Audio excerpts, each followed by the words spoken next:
Cerita kanak-kanak si itik yang sombong.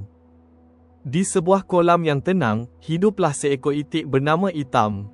Itam sangat cantik dengan bulu putih bersinar dan paruh kuning keemasan.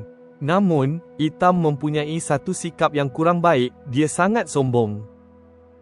Setiap hari, Itam berjalan megah di tepi kolam sambil mengejek haiwan lain. "Hai kura-kura, kenapa kamu lambat sangat berjalan? Tidak seperti aku, berjalan laju dan anggun," ejek Itam. Katak, lompat kamu tak secantik saya berenang. Saya itik yang hebat," katanya pula kepada katak. Semua haiwan mula menjauhkan diri daripada Itam kerana dia suka memperlekehkan orang lain. Pada suatu hari, langit menjadi gelap dan hujan mula turun dengan lebat. Angin kuat meniup dan air kolam melimpah. Tiba-tiba, kaki Itam tersangkut pada akar pokok yang tenggelam. Dia tidak dapat bergerak. Dia cuba menarik kakinya, tetapi tidak berjaya. Tolong saya," jerit Itam cemas. "Itik hebat pun boleh terperangkap," kata seekor burung kecil, tetapi kemudian dia cepat memanggil kawan-kawannya. Tanpa berfikir panjang, kura-kura, katak, dan burung bekerjasama membantu Itam. Mereka berjaya menariknya keluar dari akar tersebut.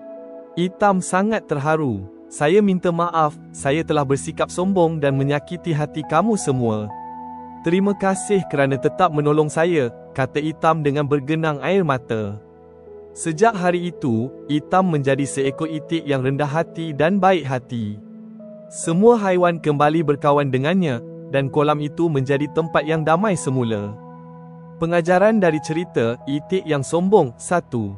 Jangan bersikap sombong, walau sehebat manapun kita, jangan memandang rendah kepada orang lain.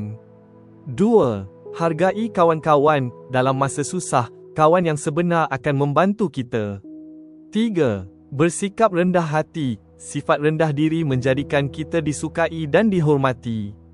4. Bantu tanpa mengira sikap orang lain, kawan-kawan Itam tetap menolong walaupun pernah dihina. 5. Setiap makhluk ada keistimewaannya sendiri, semua haiwan ada kelebihan, walaupun tidak sama seperti Itam.